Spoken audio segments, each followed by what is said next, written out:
Video നമ്മൾ കുറച്ചധികം ദിവസങ്ങളായിട്ട് ചെയ്യണം എന്ന് കരുതിയ വീഡിയോ ആണ് ഡെസ്ക് സെറ്റപ്പ്. സോ എൻ്റെ ഈ ഡെസ്കിൽ അധികം മെസ്സൊന്നുമല്ല, എന്നാലും കുറച്ചധികം മെസ്സാണ്.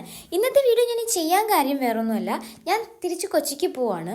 അപ്പോൾ ഇതെല്ലാം അടിക്കെങ്കിൽ എനിക്ക് കുറച്ച് സാധനങ്ങൾ അടിച്ചു മാറ്റാനുണ്ട്, എൻ്റെ സാധനങ്ങൾ എടുക്കാനുണ്ട്. പിന്നെ ഈ ഗ്യാസും സ്റ്റൗവൊന്നും എൻ്റെ ഒന്നുമല്ല, ഇത് ആർച്ചപ്പൻ ഇവിടെ വരുമ്പോൾ കളിക്കാൻ വേണ്ടിയിട്ട് എടുത്ത് വെക്കുന്നതാണ്. അവളൊന്ത് ചെയ്താലും ഞാൻ വേണ്ടാന്ന് പറയില്ല, കാര്യം അവരവരുടെ ഫ്രീഡത്തിലല്ലേ വളരേണ്ടത്. സോ ഞാൻ ഒന്നും പറയില്ല. അതുകൊണ്ട് തന്നെ അവളെല്ലാം നമ്മളോട് കമ്മ്യൂണിക്കേറ്റ് ചെയ്യുമ്പോഴാലും ഭയങ്കര അടിപൊളിയായിട്ട് എല്ലാം കമ്മ്യൂണിക്കേറ്റ് ചെയ്യാറുണ്ട്. സോ അത് വേറെ കാര്യം, അതല്ലല്ലോ ഇവിടുത്തെ വിഷയം. എനിവേ ഞാൻ കുറച്ച് അധികം സാധനങ്ങൾ അടിച്ച് മാറ്റാനായിട്ടിരിക്കുകയാണ് താമരയുടെ. അതിന് മുന്നായിട്ട് നമുക്ക് ഈ കണ്ണാടി എന്തായാലും കൊണ്ടുപോയേ പറ്റൂ. ബിക്കോസ് എനിക്കിവിടെ കണ്ണാടിയില്ല കേസ്, കോളേജിൽ പോകുമ്പോൾ പൗഡർ ഇടാൻ കണ്ണാടി വേണ്ടേ. എനിവേ ഇത് കൊണ്ടുപോകണം. ഞാൻ എന്തായാലും മറക്കില്ല, നിങ്ങൾ മറക്കാതിരുന്നാൽ മതി. ഭയങ്കര കൊതുകാണ് ഇവിടെ, അതുകൊണ്ട് അമ്മ ചാർജിലിട്ടാണ് ബാറ്റ്, അതൊക്കെ ഊരി വെച്ചു. കാര്യം ഡെസ്ക് കംപ്ലീറ്റ്ലി എനിക്ക് വൃത്തിയാക്കണം. അതുപോലെ തന്നെ വൃത്തിയാക്കിയിട്ട് എല്ലാ സാധനങ്ങളും എനിക്ക് ഈ ഡെസ്കിൻ്റെ പുറത്തെടുത്ത് വെച്ചിട്ട് നോക്കണം. കാര്യം എന്തെങ്കിലും എടുത്തുകൊണ്ട് പോകാൻ മിസ്സായിട്ടുണ്ടോ എന്ന് നോക്കാൻ വേണ്ടിയിട്ടാണ്. എനിവേ ഞാൻ കുറച്ച് അധികം സാധനങ്ങൾ, ശരിക്കും പറഞ്ഞാൽ ഈ ബെഞ്ച് അത്രമാത്രം ഈ ഡെസ്ക് ഭയങ്കര ബോറല്ല. ലൈക്ക് എനിക്കൊരു ചെയ്യണം തോന്നി. പിന്നെ കാര്യങ്ങളൊക്കെ നമുക്ക് കൊണ്ടുപോകണമല്ലോ, അതുകൊണ്ട് തന്നെ. പിന്നെ ഈ സ്ട്രെയിറ്റ്നർ എന്ന് പറഞ്ഞു കഴിഞ്ഞാൽ ഒന്നെങ്കിൽ ഞാൻ കൊച്ചിയിൽ നിന്ന് ഇങ്ങോട്ട് കൊണ്ടുവരാൻ മറക്കും, അല്ലെങ്കിൽ ഞാൻ ഇവിടുന്ന് കൊച്ചിക്ക് കൊണ്ടുപോകാൻ മറക്കും. എന്തായാലും മറവി ഉറപ്പാണ്. പിന്നെ എൻ്റെ പൗച്ചാണ്, ആക്രിയാണെന്ന് വിചാരിക്കരുത്. എൻ്റെ ഈ പേനയൊക്കെ കണ്ടിട്ട് വിചാരിക്കും, എന്ത് പഠിപ്പയല്ലേ, എന്തോരം പേനയാ, ഈ ഒരു ഒറ്റ പേന തെളിയത്തില്ല. കാര്യം വേറെ ഒന്നുമല്ല, എക്സാമിന് എനിക്ക് ഈ പേന തെളിഞ്ഞ് ഞാൻ മാറ്റല, എനിക്ക് ഇഷ്ടമേ അല്ല, ഞാൻ ഭയങ്കര മടിച്ചാണ് കേട്ടോ. അതിനൊക്കെ താമരയാണത്. നമുക്ക് തേർഡ് സെം എക്സാം ആയിരുന്നല്ലോ, അന്ന് ഇതുപോലെ ഞാൻ എക്സാം എടുക്കുന്ന സമയത്ത് ഒരു പേന ഫുള്ളി കംപ്ലീറ്റ്ലി തീർന്നു. ഞാൻ എടുത്ത് നോക്കുമ്പോൾ ഒരു ഒറ്റ പേന തെളിയുന്നില്ല. ബിക്കോസ് ഞാൻ പോലും അറിഞ്ഞില്ല എൻ്റെ പൗച്ചിലെ പേനകൾ തീരുന്നത് ഞാൻ അറിയുന്നില്ല. ഞാൻ തന്നെ എടുത്ത് തീരുമ്പോൾ അത് തന്നെ വീണ്ടും ആ പൗച്ചിലെടുത്ത് വെക്കാം.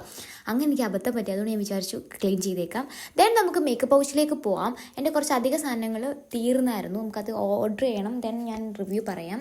ആൻഡ് ബേസിക്കലി ഞാൻ യൂസ് ചെയ്യുന്നത് എന്താണ്, നമ്മുടെ മോയ്സ്ചറൈസർ, അക്വലോജിക്കയുടെ തന്നെ സൺസ്ക്രീൻ. ഇത് രണ്ടും എനിക്ക് മേക്കപ്പ് എന്ന് പറയാൻ പറ്റില്ല. പിന്നെ ലിപ്സ്റ്റിക്. എനിവേ അതെല്ലാം അടുക്കി പിറക്കി വെച്ചു. പിന്നെ താമരയുടെ പെട്ടിക്കുന്നത് കുറച്ചധികം ലിപ് ലൈനറും അടിച്ച് മാറ്റേണ്ടിയിരിക്കുന്നു നമുക്ക്. അതിൽ 2 ഞാൻ അടിച്ച് മാറ്റി, പക്ഷേ അത് അവൾ ഇന്ന് എടുത്ത് മാറ്റി എൻ്റെ പൗച്ചിൽ നിന്ന് തന്നെ. പിന്നെ ഈ ക്ലിപ്പ് അമിതേൻ്റെയും വയ്യൻ്റെയാണ്, അതിൽ നിന്ന് നമുക്ക് 2 ക്ലിപ്പ് അടിച്ച് മാറ്റേണ്ടതുണ്ട്. കാര്യം എനിക്കിതൊന്നും വാങ്ങിക്കാം, ഞാൻ ശരിക്കും പറഞ്ഞാൽ ഞാൻ കടയിൽ പോകുന്ന സമയത്ത് ഇതൊന്നും വാങ്ങിക്കാറില്ല. സോ ഞാൻ ഇങ്ങനെ വരുമ്പോൾ ഇവിടെ നിന്ന് എടുത്തുകൊണ്ട് പോകും. അങ്ങനെ അത് 2 എടുത്ത് വെച്ചു. പെട്ടിയും പാട്ടയൊക്കെ എടുത്ത് വെച്ചു. അവളുടെ കുറച്ച് സാധനങ്ങൾ അതിൽ തന്നെ വെച്ചില്ലെങ്കിൽ അവൾ എന്നെ കൊല്ലും. അതുകൊണ്ട് തന്നെ അവളുടെ കുറേ സാധനങ്ങളും എല്ലാം മടക്കി വൃത്തിയാക്കി ബെഞ്ച് ക്ലീൻ ചെയ്തു. പിന്നെ നമ്മൾ ഒരു ബാഗ് ഞാൻ വാങ്ങിച്ചിട്ടുണ്ടായിരുന്നല്ലോ, നിങ്ങൾക്ക് ഞാൻ റിവ്യൂ പറഞ്ഞിട്ടുണ്ടായി. ആ ബാഗ് നമ്മൾ കട്ട് ചെയ്ത് ശരിയാക്കിയിട്ടുണ്ട്, നിങ്ങൾക്ക് ഈ വീഡിയോയിൽ കാണാൻ പറ്റും. ഞാൻ H&Mൻ്റെ തന്നെ ഒരു ടൈപ്പ് ഓഫ് ബാഗാണ്, ഒരു ബ്ലാക്ക് H&M ഇല്ലേ ഇപ്പോഴത്തെ, ലൈക്ക് ഒരുപാട് പേര് ഇപ്പോൾ യൂസ് ചെയ്യുന്ന തരത്തിലുള്ള ബാഗ്, ടോട്ട് ബാഗ്. ഞാൻ മറന്നുപോയി പേര്. എനിവേ അതിൻ്റെ ഒരു ഇത് തന്നെയാണ്, ഫാർഗോൻ്റെ ആണെന്നേ ഉള്ളൂ. ബ്രാൻഡ് രണ്ടാമത് എനിക്ക് ഒരുപാട് നെഗറ്റീവ് കമൻറ്റ്സ് വന്നായിരുന്നു, എൻ്റെ കോളേജിലായാലും അതെ, എൻ്റെ ഫ്രണ്ട് സർക്കിളുള്ളവരും അല്ലാണ്ട് ഞാൻ റിവ്യൂ ഇട്ട സമയത്തും ഒക്കെ. അപ്പം ഞാൻ ചെയ്തു, പോയി അങ്ങ് കട്ട് ചെയ്യിപ്പിച്ചു. പിന്നെ ഇതെന്തിനാ ഇവിടെ കൊണ്ടുവച്ച് ഷോ കാണിക്കുന്നതെന്ന് ആരും വിചാരിക്കില്ല. ഈ ലാപ്പിന് എന്തോ ഒരു തകരാറ് യൂസ് ചെയ്യാണ്ട് പറ്റിയിട്ടുണ്ട്. അപ്പം പൊടി കയറിയെങ്കിൽ ഒന്നും കൂടെ യൂസ് ചെയ്യാണ്ട്, ഞാനുണ്ടെങ്കിൽ അത് യൂസ് ആവുള്ളൂ, അല്ലെങ്കിൽ അത് അതുപോലെ തന്നെ അടച്ചിരിക്കും. ഞാനങ്ങനെ കൊണ്ടുപോകാറുമില്ല, അതുകൊണ്ട് അതങ്ങനെ ഇരിക്കും. അപ്പോൾ പൊടി കയറി വെറുതെ ചീത്തയാണ്ടല്ലോ എന്ന് വിചാരിച്ചിട്ടാണ് ലാപ്പ് തുടച്ച് വെക്കുന്നത്. എന്തായാലും അത് കംപ്ലൈൻറ്റ് ആണിപ്പോൾ. താമര അങ്ങനെ ഇതിലൊന്നും സീരീസ് ഒന്നും കാണുന്ന ആളല്ല, അതുകൊണ്ട് തന്നെ അത് അവിടെ തന്നെ ഇങ്ങനെ ഇരിക്കും. എനിവേ ഈ കാര്യങ്ങളെല്ലാം കൂടെ നിരത്തി വെച്ചത് എന്തിനാണെന്ന് ചോദിച്ചു കഴിഞ്ഞാൽ എനിക്ക് എന്നാലേ ഏതൊക്കെ എടുക്കണം ഏതൊക്കെ എടുക്കണ്ടെന്ന് പറയാൻ പറ്റുള്ളൂ. ഇതൊരു നൊസ്റ്റാൾജിയാണ്. കാര്യം ഞാൻ 2022 ക്ലീ എഴുതിയ സമയത്ത് ഞാൻ വാങ്ങിയതാണ് ആ റിട്ടിൻ്റെ ആണെന്ന് തോന്നുന്നു, എനിക്കറിയില്ല. ഇനി നമുക്കിതെല്ലാം എടുത്തിട്ട് ഈ കബോർഡിൽ വെക്കാം. ശരിക്കും പറഞ്ഞാൽ ഈ മിറർ എന്നെ പ്രാകുന്നുണ്ടായിരിക്കും, ഇവർക്ക് ഏത് നേരം ഇതിൻ്റെ ഫ്രണ്ടിൽ ക്യാമറ പൊക്കിക്കൊണ്ട് നിൽപ്പാണല്ലോ എന്ന്. പക്ഷേ ശരിക്കും എനിക്ക് ഭയങ്കര ഇഷ്ടമാണ്. ഞാൻ എവിടെയെങ്കിലും ഒരു മിറർ കണ്ടു കഴിഞ്ഞാൽ ഞാൻ വെറുതെ വിടത്തില്ല. ശരിക്കും ഈ മിറർ ശരിക്കും പറഞ്ഞാൽ ഭാഗ്യം ചെയ്ത ആളാണ്. ഇത്രയും ഫോട്ടോ ഞാൻ ഇതിലെടുക്കുന്നില്ല. ശരിക്കും എൻ്റെ കൊച്ചിയിലെ വീട്ടിലാണെന്നുണ്ടെങ്കിൽ എപ്പോഴും എനിക്ക് ഇതേ പണിയുള്ളൂ. ഈ മരുന്നും ഒക്കെ അവളുടെയാണ്, അവൾക്ക് കുറച്ച് അലർജീസ് ഉണ്ട്, ലൈക്ക് തുമ്മലും കാര്യങ്ങളൊക്കെ ഉണ്ട്, അതുകൊണ്ട് തന്നെ അതൊക്കെ അവളുടെയാണ്. ഈ കബോർഡേ അവളുടെയാണ്. പിന്നെ ഞാനെല്ലാം എടുത്ത് വെച്ച് കൊടുത്തു എന്നേ ഉള്ളൂ, നമുക്കും എന്തെങ്കിലുമൊക്കെ ചെയ്യണ്ടേ, അതുകൊണ്ട്. പിന്നെ ഇനി നമ്മുടെ ഈ ആക്രി ബാഗ്, എൻ്റെ എല്ലാ സാധനങ്ങളും ആക്രിയാണ്, ഇതിനകത്ത് ഇല്ലാത്ത ഒന്നുമില്ല. എന്തൊക്കെ സാധനങ്ങളാണെന്നറിയാം. എനിക്കെന്താ എൻ്റെ സ്വഭാവം എന്ന് വെച്ച് കഴിഞ്ഞാൽ, അയ്യോ ഇതിപ്പോൾ യൂസ് ചെയ്തില്ലെങ്കിൽ ഇപ്പോൾ ഇത് യൂസ് ചെയ്യാൻ തോന്നിക്കഴിഞ്ഞാൽ ചിലപ്പോൾ എൻ്റെ കയ്യിൽ ഇല്ലെങ്കിൽ ഞാൻ എന്ത് ചെയ്യും, അതുകൊണ്ട് എല്ലാ സാധനങ്ങളും പൊക്കിക്കൊണ്ടാണ് നടക്കുന്നത്. പക്ഷേ അത് കയ്യിലുള്ളപ്പോൾ ഉപയോഗിക്കുമോ അതുമില്ല. അതുകൊണ്ട് തന്നെ ഞാൻ വിചാരിച്ചു ഇനി ഇത് വേണ്ട, ഇനി ആവശ്യമുള്ളത് മാത്രം കൊണ്ട് നടക്കാമെന്ന് വിചാരിച്ചു. അങ്ങനെ ആ ബാഗെല്ലാം ക്ലീൻ ചെയ്തു. ബുക്സും കണ്ണാടി അങ്ങനത്തെ കുറച്ച് ഐറ്റംസ്, ID കാർഡൊക്കെ ഞാൻ ഇവിടെ മറന്നു വെച്ച് പോയി കഴിഞ്ഞാൽ കോളേജിൽ പോകുമ്പോൾ എനിക്ക് ഭയങ്കര ബുദ്ധിമുട്ടായി. കാര്യം നമ്മൾ ബസ്സിൽ പോകുന്ന സമയത്ത് അവർ തരത്തേ ഇല്ല, അതുകൊണ്ട് തന്നെ നമുക്കത് ബുദ്ധിമുട്ടാണ്. അപ്പോൾ ID കാർഡൊക്കെ കാണിക്കും. കൺസെഷൻ കാർഡിന് പകരം ID കാർഡ് കാണിച്ചാലും മതിയല്ലോ, ചിലർ തരത്തില്ല എന്നാൽ പോലും. പിന്നെ എൻ്റെ കണ്ണാടി പാവം, അത് ഏത് നേരം പെട്ടിക്കകത്ത് തന്നെയാണ്. അതിൻ്റെ സങ്കടം എനിക്ക് മാത്രമേ തുള്ളി, ഞാൻ വെക്കത്തേ ഇല്ല കണ്ണാടി. നിങ്ങൾ എപ്പോഴും കണ്ടിട്ടുണ്ടോ ഞാൻ ആ കണ്ണാടി വെച്ച് കിടക്കുന്നത്? അത് അങ്ങനത്തെ കുറേ ആളുകൾ. ഇത് കോൺട്രാക്റ്റിൻ്റെ ടെക്സ്റ്റ് ബുക്കാണ്, ഇത്രയും വലിയ ടെക്സ്റ്റ് ബുക്കാണ്. പക്ഷേ ഇതിലൊന്നും എനിക്കറിയാൻ പാടില്ല. ഇത് ശരിക്കും പറഞ്ഞാൽ ഇത് 6 മാസമായിട്ട് എൻ്റെ കയ്യിലുണ്ട്. ശരിക്കും ഇത് 3 വീക്കിനുള്ളിൽ തിരിച്ച് ഞങ്ങളുടെ ലൈബ്രറിയിൽ തന്നെ വെക്കേണ്ടതാണ്. എൻ്റെ കാർഡ് എൻ്റെ ലൈബ്രറിയിൽ ഇരിക്കുകയാണ്. ഞാൻ ഇതുവരെ ഇത് വെച്ചിട്ടില്ല. ഇനി വെക്കുമ്പോൾ ഒരു 1.5 ഫൈനോടുകൂടി എനിക്കിത് വെക്കേണ്ടി വരും. ഞാൻ ഭയങ്കര മടിച്ചാണ്, ഞാൻ എല്ലാം മറന്നു പോകും ശരിക്കും പറഞ്ഞു കഴിഞ്ഞാൽ. അങ്ങനെ ഇതെല്ലാം അടുക്കി വെച്ചു. ഇനി ഇത് സ്കിപ്പാക്കാൻ പറ്റില്ല, കാര്യം ഇത് കൊണ്ടുപോയില്ലെങ്കിൽ ഇനി ഫൈൻ കൂടിക്കഴിഞ്ഞ് കഴിഞ്ഞാൽ പണിപാടും. പിന്നെ എൻ്റെ സ്ട്രൈറ്റ്നർ ഇത് എപ്പോഴും മറക്കുന്നതാണ്. ഇങ്ങനെ നിരത്തി വെച്ചിട്ട് എടുക്കുന്നതുകൊണ്ടൊരു ഗുണമെന്ന് വെച്ചാൽ നമുക്കൊന്നും മറന്ന് നമ്മൾ പോവില്ല. അതാണ് പ്രശ്നം. അത് പ്രശ്നമല്ല, അതാണ് നല്ലത്. സോ അപ്പോൾ അതെല്ലാം അടുക്കി വെച്ചു. ദെൻ വാച്ച് ഓൾറെഡി ഇങ്ങനെ വെച്ച് സ്ക്രാച്ച് വീഴാൻ തുടങ്ങി ഗൈസ്, പോറലൊക്കെ ചെറുതായിട്ട്. പിന്നെ ശരിക്കും ഞാൻ ഈ അടുക്കി പറക്കി എൻ്റെ മെയിൻ ഉദ്ദേശം വേറൊന്നുമല്ല, ഈ ബാഗാണ്. എനിക്ക് എന്തെങ്കിലും പുതിയ സാധനങ്ങൾ കിട്ടുമ്പോൾ അത് നന്നായിട്ട് അതിലെന്തെങ്കിലും യൂസ് ചെയ്യാൻ തോന്നും. ചില ബാഗാണെങ്കിൽ എല്ലാം അടുക്കി വെക്കാൻ തോന്നും, ഡ്രസ്സാണെങ്കിൽ എവിടെയെങ്കിലും പോകാൻ തോന്നും, വീഡിയോ എടുക്കാൻ തോന്നും, അങ്ങനെ ഓരോ സാധനത്തിനോടും ഓരോ കമ്പമാണ് എനിക്ക്.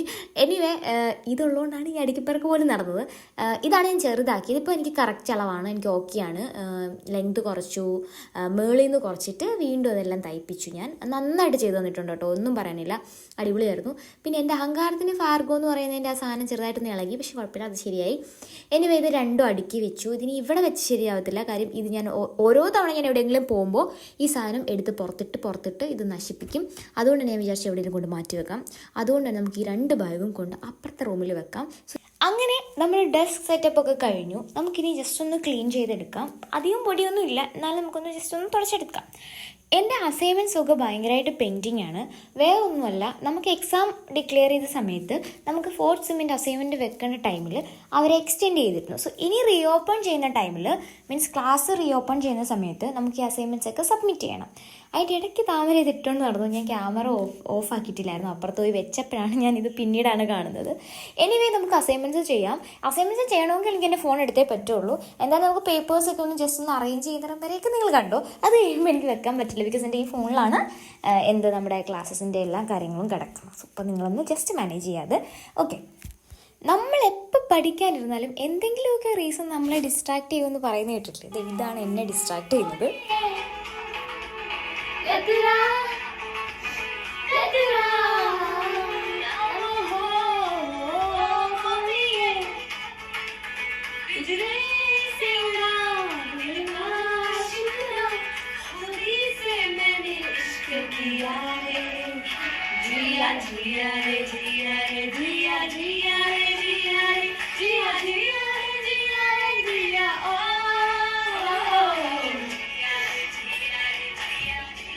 ഇനിയും നമ്മൾ അസൈൻമെൻറ്റ്സ് ചെയ്യാതിരിക്കുകയാണെന്നുണ്ടെങ്കിൽ അമ്മയുടെ കയ്യിൽ നിന്നുള്ള തല്ലും നമ്മൾ വാങ്ങിക്കണം, ഇത്രയും സൗണ്ടിൽ കിടന്ന് പാടുന്നതിന്.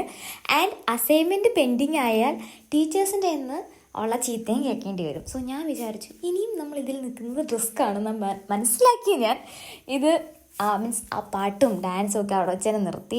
റീലാണല്ലോ നമ്മുടെ മൈൻഡേ മാറ്റുന്നത്. ഇങ്ങനെ തോണ്ടി ഇരുന്ന് കഴിഞ്ഞാൽ ഇങ്ങനെ ഇരിക്കും. സോ ഞാൻ എൻ്റെ മനസ്സിനോട് തന്നെ പറഞ്ഞു മാറ്റി വെക്കൂ എന്ന് പറഞ്ഞിട്ട് ഞാനത് മാറ്റി വെച്ചു. നമുക്കിനി എഴുതാം. കുറച്ചധികം ഉണ്ട്. എനിക്ക് ഈ ബോർഡർ വരയ്ക്കുന്ന ഇഷ്ടമേ അല്ല, ബോർഡറുള്ള പേപ്പർ വാങ്ങിക്കണേന് തൊട്ട്. സോ കുറച്ചധികം എഴുതാനുണ്ട്.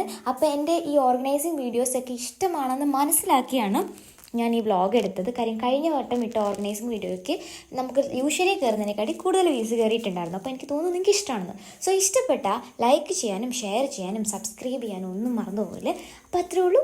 ബൈ. സബ്സ്ക്രൈബ് ചെയ്യണേ, മറക്കല്ലേ. ഓക്കെ.